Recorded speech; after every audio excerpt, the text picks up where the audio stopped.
Film शुरू होती है एक लड़की आइरिस से जो मॉल में शॉपिंग कर रही थी। तभी उसकी नजर एक लड़के जोश से मिलती। वो भी इसे ही देख रहा था और पहली ही नजर में दोनों को प्यार हो जाता है और अब के बाद वो एक साथ रहने लगती। इन्हीं साथ रहते रहते काफी दिन गुजर गए। एक दिन जोश उसे अपने साथ एक ट्रिप पर लेकर जाता है। वो जगह जोश के दोस्त का घर था जहाँ सभी दोस्त इकट्ठा हो रहे। जल्द ही दोनों उस लोकेशन पर पहुँच जाते हैं। इनकी मुलाकात जोश की एक दोस्त से होती है जो किसी वजह से आइरिस को पसंद नहीं करती। ये दोनों जब अंदर आए तो हम घर के मालिक इनके दोस्त को देखते हैं जो काफी अमीर होता है क्योंकि वो एक माफिया भी था और इसने ही इन सबको अपने घर आने की दावत दी। यहीं पर हम एक लड़के पैट्रिक और उसके दोस्त को देखते हैं जो दोनों एक दूसरे से बहुत प्यार करते थे। अब वो लड़के होकर प्यार कैसे कर सकते थे इसका जवाब हमें आगे चलकर पता चलेगा। फिर ऐसे ही इनको रात हो गई। ये लोग खूब ड्रिंक करते हैं और इन्होंने डांस भी किया और खूब मौज मस्ती करते हैं। अगली सुबह आइरिस और जोश घर के पास बनी नदी के बारे में बातें कर रहे। आइरिस उसे कहती है कि चलो वहाँ चलते हैं, बहुत मजा आएगा। जोश कहता है तुम जाओ, मैं नहा कर आता हूँ। फिर वो अकेले ही नदी किनारे जाकर खड़ी हो जाती है। उसने जब अपनी जेब में हाथ डाला तो चाकू निकलता है। उसे देख वो काफी हैरान रह गई। सोचती है कि ये मेरी जेब में कैसे आया। तभी यहाँ पर घर का मालिक भी आ जाता है, इसलिए आइरिस फौरन चाकू वापस रख लेती है। वो जैसे ही जाने लगी वो कहता है कि इधर ही बैठ जाओ, बातें करते हैं। अब वो रुकना तो नहीं चाहती थी लेकिन उसके कहने पर रुक गई। फिर वो बड़ी अजीब बात कहता है कि तुम मेरी पीठ पर लोशन लगा दो। ये सुन आइरिस को बुरा तो लगा लेकिन वो ऐसा करने लगती है। अब उस मालिक मकान की हरकतें इधर ही नहीं रुकती बल्कि वो आइरिस का हाथ पकड़ लेता है, अजीब तरह से उसे हाथ लगाकर अपने बहुत करीब कर लेता है। आइरिस को बहुत बुरा लगा। वो बार बार कह रही थी कि ये तुम क्या कर रहे हो, छोड़ दो मुझे, बहुत गलत हरकत है। लेकिन वो ये कहने लगा कि कोई मसला नहीं है मेरी जान, जैसे जैसे मैं कह रहा हूँ तुम भी करो। इससे आइरिस को गुस्सा आ गया। वो बोतल उसके मुंह पर मारती है। मालिक मकान भी गुस्से में उसे जोरदार थप्पड़ मार देता है जिससे वो नीचे गिर गई और ऐसे इन दोनों के बीच हाथापाई होने लगी। उसने आइरिस का गला जोर से पकड़ लिया था। वो बस मरने ही वाली थी। अपने बचाव में आइरिस चाकू को उसकी गर्दन में घोंट देती है जिससे मौके पर ही उसकी मौत हो जाती है। कुछ देर बाद हाथ में चाकू लिए खून में लथपथ आइरिस अपने दोस्तों के पास आई। कहती है कि मैंने उसे मार डाला, मैं ऐसा करना तो नहीं चाहती थी लेकिन उसने मेरे साथ जबरदस्ती करने की कोशिश की, फिर मेरी जान लेने वाला था। जोश उसके पास आकर कहता है कि शट डाउन, बंद हो जाओ, और उसके ऐसा बोलते ही वो बंद हो जाती है। उसके शट डाउन होते ही ये लोग उसे कुर्सी पर बिठाकर बांध देते हैं जिससे हम समझ पाते हैं कि आइरिस कोई इंसान नहीं बल्कि एक रोबोट है, एक ह्यूमनॉइड रोबोट जो इंसानों जैसे दिखने वाले रोबोट। अब पैट्रिक का दोस्त जोश को कहता है कि ये तो एक मशीन है, आखिर ये कैसे किसी की जान ले सकती है और ये खतरनाक भी नहीं है। जोश ने कहा कि तुम यहाँ से जाओ, मैं इससे बात करता हूँ और सब कुछ समझा देता हूँ। अब जोश उसे एक बार फिर ऑन करता है।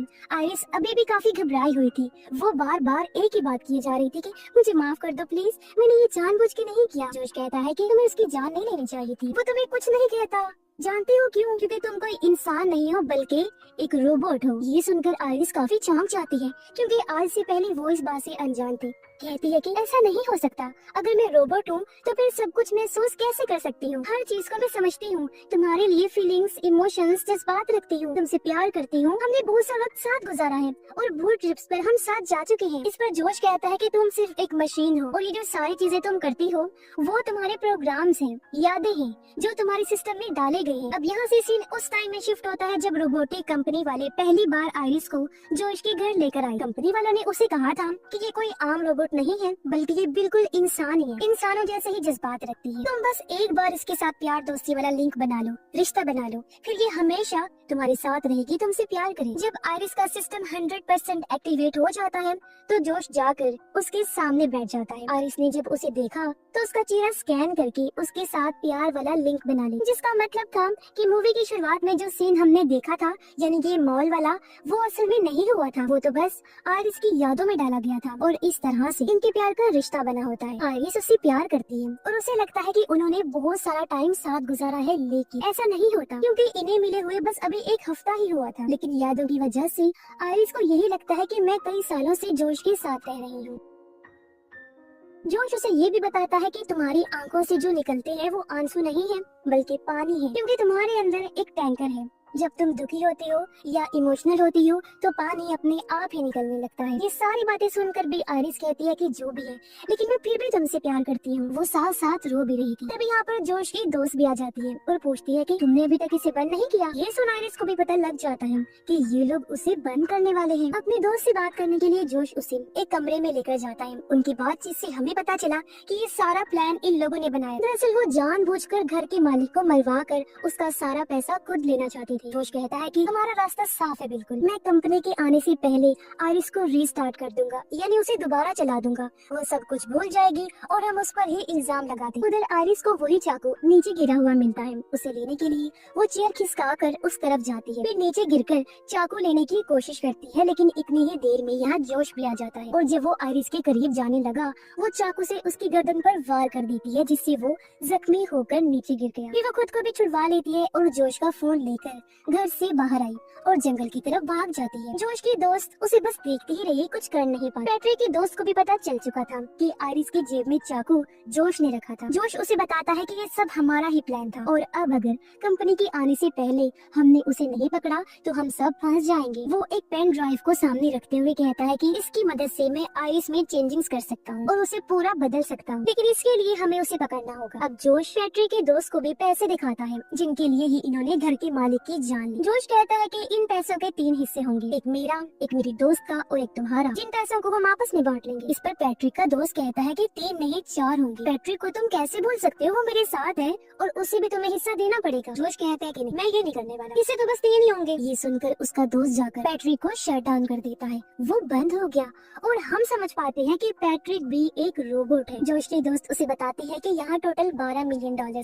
जिनमें से $4 मिलियन हम तुम्हें देने वाले, तुम्हें बस हमारे साथ मिलकर आइरिस को ढूंढना है, इससे तुम नहीं फंसो। वो मान तो गया लेकिन कहता है कि गन मैं अपने पास ही रखूंगा क्योंकि आइरिस बहुत खतरनाक है। जिसके बाद वो पैट्रिक को भी ऑन कर देता है। उधर हम देखते हैं कि आइरिस जंगल में भागते हुए काफी अंदर आ गई है। जोश का फोन उसके पास था और अच्छी बात ये थी कि उसे पासवर्ड पता होता है। अब वो उसे ऑन करके डिवाइस कंट्रोल में जाकर अपनी सेटिंग्स को बदलने लगी। उसे इंटेलिजेंस वाला ऑप्शन नजर आया, यानी जहन का, दिमाग का, जो 40% था, लेकिन ये उसे बढ़ाकर 100% कर लेती है, यानी कि अब उसका दिमाग काफी तेज काम करेगा और उसके अंदर बदलाव भी हो जाता है। वो चारों दोस्त जंगल में आ गए थे। जोश कहता है कि हमें 2-2 की टीम बनाकर अलग अलग जाकर आइरिस को ढूंढना होगा, क्योंकि ऐसे हम आसानी से उसे ढूंढ भी लेंगे। और अब ये लोग अलग अलग होकर आइरिस को ढूंढना शुरू कर देते हैं। आइरिस जब पैट्रिक और उसके दोस्त को देखती है तो फौरन एक पेड़ के पीछे छुप जाती है और उनकी बातें सुनने लगती है। पैट्रिक का दोस्त उसे बताता है कि जोश और उसकी दोस्त ने बहुत गलत किया। उन्होंने काफी दिन पहले ही घर के मालिक हमारे दोस्त को मारने का प्लान बनाया हुआ था, लेकिन इस बारे में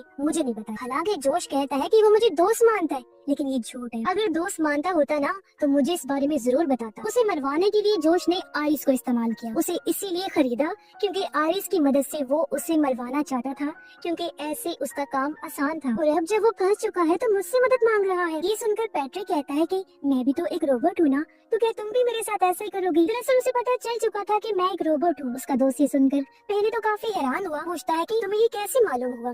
पैट्रिक कहता है कि यार मैं इतने दिन से तुम्हारे साथ रह रहा हूँ, बस पता चल गया। और अब हम देखते हैं कि आखिर कैसे पैट्रिक और उसके दोस्त के बीच प्यार दोस्ती का रिश्ता बना था। दोनों एक फेस्टिवल त्योहार में मिले थे और इनके बीच गहरा रिश्ता बन गया। तब उसका दोस्त कहता है कि तुम बेफिक्र रहो, मैं तुम्हारे साथ कुछ गलत नहीं करूंगा, क्योंकि सच में तुम्हारे साथ रहते रहते मुझे तुमसे प्यार हो गया है। तुम बहुत अच्छी हो, मैं हमेशा तुम्हारे साथ रहना चाहता हूँ, तुम मेरे लिए सब करते हो। इनकी बात चल ही रही थी कि तभी आइरिस के हाथ में फोन पर बेल हो जाती है, जिससे इन दोनों को पता चल गया कि आइरिस पेड़ के पीछे है। पैट्रिक का दोस्त गन निकाल लेता है, आइरिस भागने लगी तो वो शूट करने लगता है, लेकिन निशाना ठीक से नहीं लगता। ये देखकर पैट्रिक का दोस्त दूसरी साइड पर जाता है और जब आइरिस भागते हुए आगे बढ़ रही थी तो वो सामने से आकर उसे पकड़ लेता है, जिससे ये दोनों घसीटते हुए नीचे गिर जाती है। लेकिन इससे पहले वो गन लेकर दोबारा आइरिस पर हमला करता, वो ही उसे पकड़ लेती है और इन दोनों के बीच हाथापाई होने लगती है। लेकिन इसी बीच गन चल जाती है, गोली पैट्रिक के दोस्त को लगी और उसकी मौके पर ही मौत हो जाती है।